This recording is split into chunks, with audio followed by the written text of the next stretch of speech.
Yo, what's going on, E7 fam? I'm Sue, and the question that seems to be on everyone's mind over the past, I'd say 4 or 5 days has been, what are the best PvE heroes in Epic 7?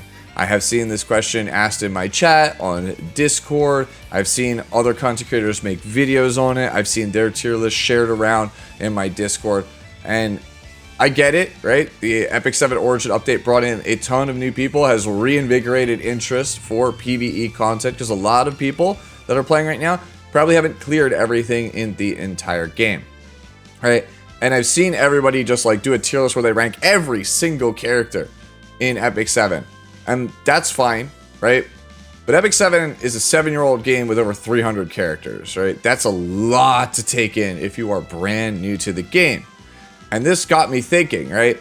If you play other gacha games, you may be familiar with this website, which is Pridewin, right? And how they do their tier list, right? They basically have it set up so that the top 2 rows are the best characters, and then you might have these other characters down here in another section, and then this stuff down here is the forgotten ones, the ones that nobody is actually really playing, right? So most people are going to focus on the stuff that's in these top 2 to 3 rows. And the thing about Pridewin that I really like is that there are multiple sections, like Pure Fiction, right? I go over here, the tier list change. Apocalyptic Shadow, the tier changes, and you can start to look, right? Like my boy Gallagher here, right? He's in the second tier for these 2 modes, but he drops down here, he's less desirable in this mode. So that got me thinking, what are the top 2 rows, so to speak, of characters for PvE content? And that's kind of what I did here. I did the categories being adventure, like the ones where you are farming for Catalyst, AP, right? Farming Automaton Tower to get your monthly rewards, Abyss, which is challenging PvE content, Expeditions to get those Reforged mats, Hunts to get gear, Labyrinth in order to do Nightmare Raid to get your monthly rewards, like your necklaces, your rings, things like that, right? And then what I did is I took away certain characters like Watcher Shuri or Commander Pavel, who I think are very strong, but if you're new, there's a chance that you don't have them because they're rare characters. So I left only the ML5s that are available off Moonlight Blessings, like your Arbiter Vildred, your Ruel of Lights, your Spectre Tenebrias, right? I left those in the pot. And then, once I had what I thought were the best PvE characters for every single game mode, for all of these game modes, I went and I looked and said, okay, which characters appear multiple times on the tier list, in multiple different buckets, right? Multiple different gameplay modes. And then I put them all into top tier. And I came up with a list of 12 characters. And I was like, these are the 12 best characters in the game, right? This is your core, right? You build these 12, and then that should carry you through most of the game. And if you need something else, then you build one of these other ones for the specific situation here on the list. And then you just kind of add it to your team.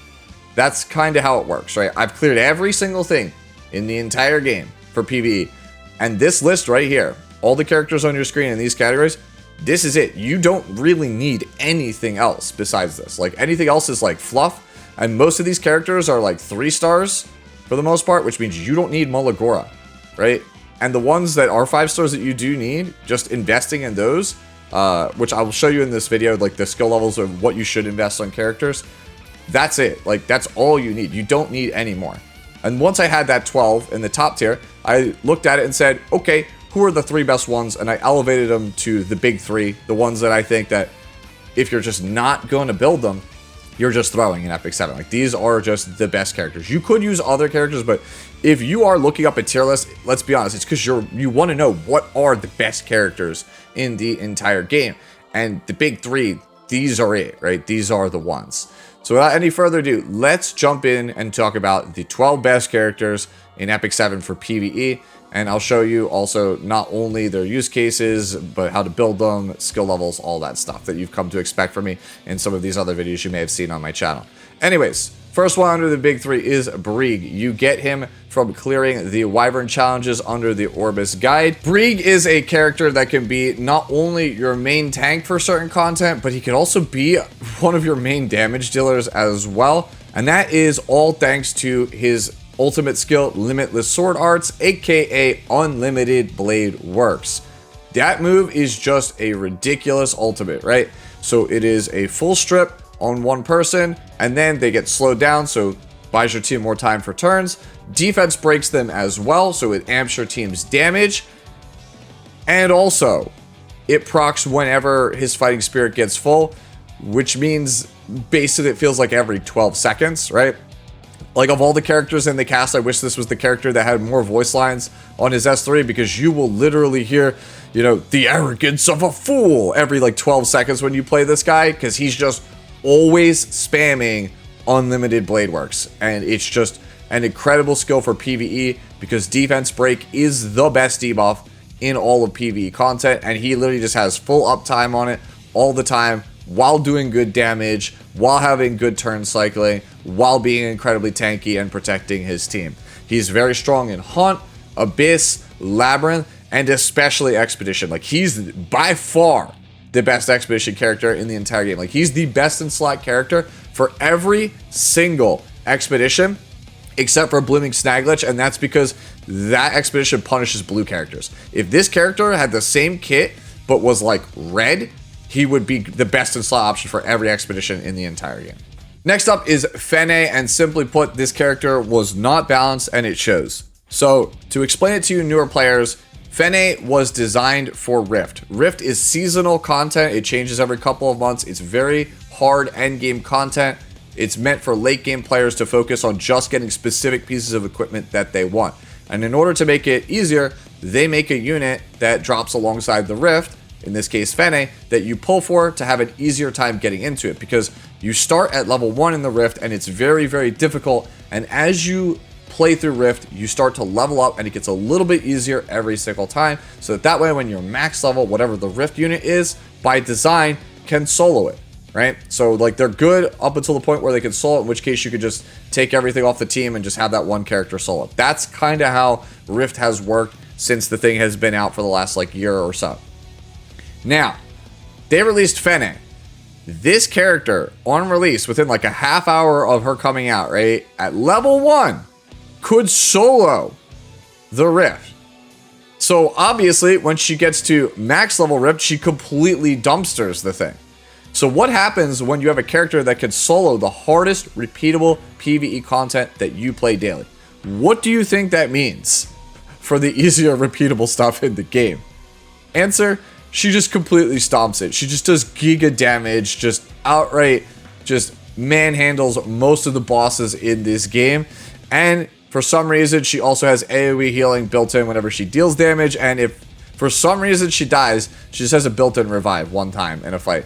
So yeah, the character was just not balanced with the current state of PvE in mind. She just does way too much damage for all the content, which is why she lands here. She's strong in Abyss, strong in Expeditions, very strong in Hunt. Next up, and the last one in this category, is Tamarinne. And in my opinion, this is the best of all three characters. I think this is the best PvE hero in the game, and if you don't have her built, you are actually like super seriously throwing. Like, this character, PvE content will come out and they will literally put entire mechanics in it, so that way you don't use Tamarinne, and people will still use Tamarinne and clear it. That is how strong she is. This character, when she came out in 2019, was absolute trash, and the community, rightfully so, asked for a buff. But Smogate might have buffed her a little bit too much, because this character does just everything, right? AoE healing, 50% combat readiness, full team cleanse, attack buff for your whole team, full strips on the entire enemy team, guaranteed dual attack with your best character. Whole strategies are just built around Tamarinne, right? In fact, Nightmare Labyrinth, the queen, they straight up like force you to use Tamarinne there, because they're like, well, if we let them use Tamarinne anywhere else, she just invalidates all the content. So we have to make a mechanic to kind of lock you to using Tamarinne here, right? That is how strong the character is. The character is so good that the devs have to design like literally the whole game around her. She is incredible, literally everywhere. Again, if you don't have her built, I think it is just like, what are you doing? Like, if you were serious, if you're watching this video because you want to know who are the best characters to build, it is Tamarinne. Like, full stop. Tamarinne is the best. All right, now that we're done talking about the big three, let's move on and talk about the other 9 heroes that you absolutely should have built on your account if you want to have the easiest time in PvE.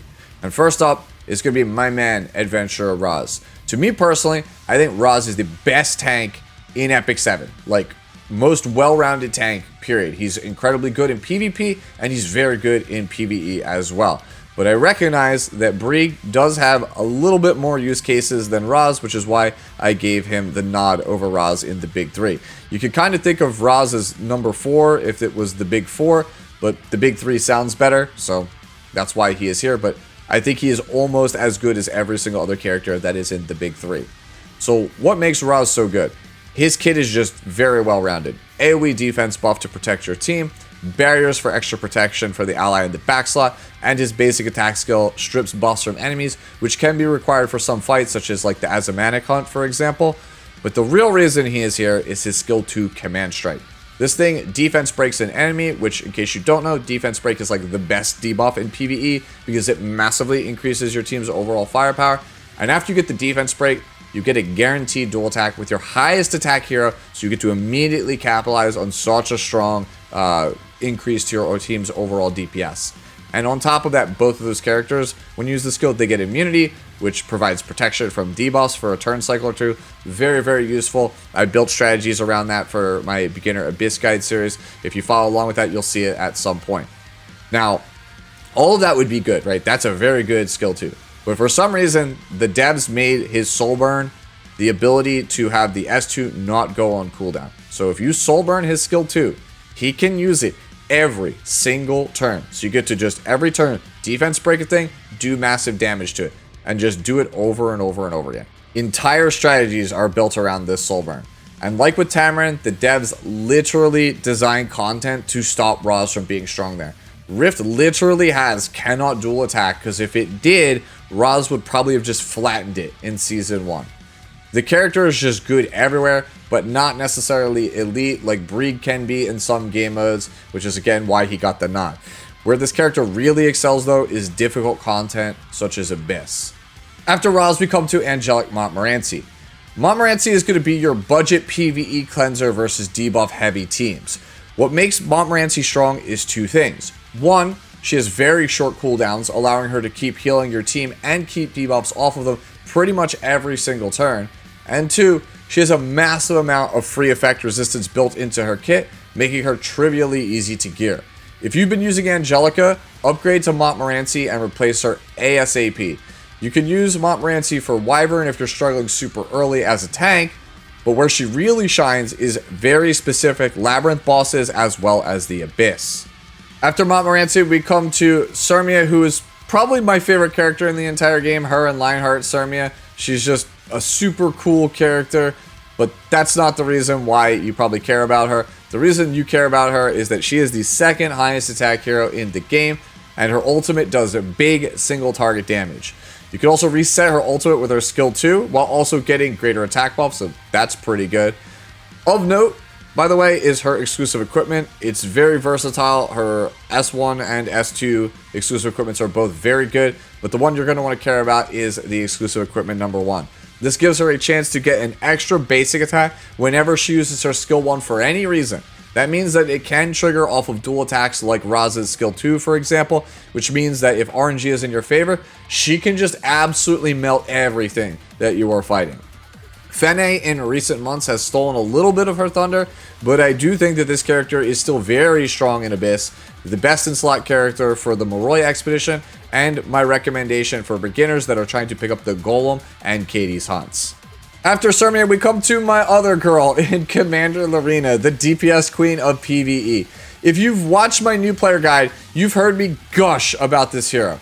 If you scroll down right now to the comment section of this or any of my other recent videos, there is a pretty good chance someone's going to be asking who can they replace Commander Lorina with. It's a running joke here on the channel because the character is so insanely good as a single target DPS that no one does it better in PvE, but because the character is a 3-star, I always have new players ask, who can they replace Commander Lorina with? They want to play a rare 5-star instead of this 3-star that they think I'm joking when I say that she's just that insane.